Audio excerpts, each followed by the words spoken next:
সাকিব তামিম একবার কমেন্ট করলেন। সৌম্যর মতো 8-10টা প্লেয়ার আছে যারা 9-10 বছর তাদের জায়গাটা কনফার্ম করতে পারেনি।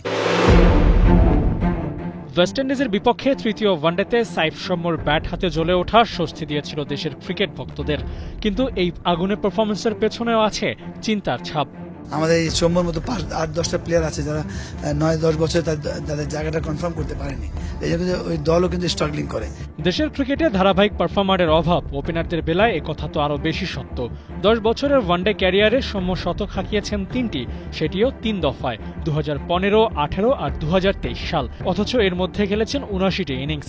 ক্যারিয়ারের প্রথম ধাপের ইনফর্ম সৌম্য নিজেকে আর কন্টিনিউ করতে পারেননি। আমাদের এই সৌম্যর মতো 8-10টা প্লেয়ার আছে যারা 9-10 বছর তাদের জায়গাটা কনফার্ম করতে পারেনি। এই জন্য ওই দলও কিন্তু স্ট্রাগলিং করে, ইনকনসিস্টেন্ট। ওরা যেমন ইনকনসিস্টেন্ট, সে এফেক্ট ফেলে দলের ক্ষেত্রে। সৌম্য যদি কন্টিনিউ করে, আর টপ অর্ডার ব্যাটসম্যান, একদম মর্নিং শোজ দ্য ডে, যদি ওটা করে তো অনেক বড়, বাংলাদেশে অনেক বড় ভালো কিছু হবে আর অনেক বড় পাওয়া হবে। সাইফ হাসানের তো কেবল শুরু। ফিয়ারলেস ব্যাটিং করে টক অফ দ্য টাউন হওয়া এই ব্যাটারকে নিয়েও বেলিমের একই কথা। পারফরম্যান্সের সাথে যেন ধারাবাহিকতা বজায় থাকে। কোয়ান্টিটি নয়, বরং বেস্ট কোয়ালিটির পণ্যটি বাজারে হিট হয়।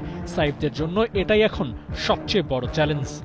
একদম পুরো এলিগেন্ট মনে হয়, কিন্তু সবচেয়ে বড় ব্যাপার আমাদের সবসময় আমরা সাফার করি যে আমাদের কনসিস্টেন্ট নিয়ে। যদি আমরা কনসিস্টেন্ট করতে পারি এই সাইফ হাসান, তাহলে অবশ্যই এটা বাংলাদেশ ক্রিকেটের জন্য অনেক বড় পাওয়া হবে।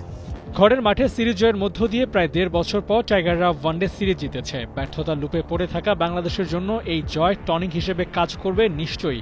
তবে ওয়ানডে সিরিজ খেলার পর শর্টার ফরম্যাটের জন্য সুইচ অন করাটা টাইগারদের জন্য কঠিন হবে কিনা কে জানে। দেখেন, প্রফেশনাল লেভেলে এটা কোনো এক্সকিউজ হতে পারে না। আপনার তিনটা এখন এমন ক্রিকেট এমন জায়গায় চলে গিয়েছে, এমন ফ্র্যাঞ্চাইজি কি আপনি আজকে রাত্রে এখানে খেলছেন, পরের দিন সকালে গিয়ে টেস্ট খেলছেন। তো এটা আসলে অল আর মেন্টাল অ্যান্ড অ্যাডাপ্ট ক্ষমতা কার যত আসে, ফিটনেস সাথে থাকবে, ওইভাবে আপনাকে অ্যাডাপ্ট করতেই হবে। ক্রিকেটারদের ধারাবাহিক পারফরম্যান্সের অভাবের পেছনে মিরপুরের উইকেটও কোনোভাবে দায়ী কিনা সে নিয়েও প্রশ্ন তোলা যায়। সাকিব তো স্পষ্ট করে বলেই দিয়েছেন, এই উইকেটে খেলতে থাকলে ব্যাটারদের ক্যারিয়ার নষ্ট হয়ে যাবে। সেই কথার সাথে সুর মিলিয়েছেন স্বয়ং জাভেদ ওমর বেলিম। সাকিব তামিম একবার কমেন্ট করলেন, এই উইকেটে 20টা ইনিংস খেলে ব্যাটসম্যানের ক্যারিয়ার এমনি শেষ। তো ওইটার কারণে অবশ্যই তাকে জবাব দিয়ে নিতে হবে। যতই বলুক যে ক্যাপ্টেনের চাহিদা ছিল স্লো উইকেট, এটা হবে না। স্লো উইকেট থাকবে, যে 2 পেজ আনইভেন, এটা বিপজ্জনক। মিরপুরে খেলা কমিয়ে তুলনামূলক স্পোর্টিং উইকেটে নিয়মিত খেললে ব্যাটারদের রান করার অভ্যাস তৈরি হবে। ধারাবাহিকতার অভাবটাও হয়তো এভাবেই পূরণ হবে। আবু নাইম, ৭১।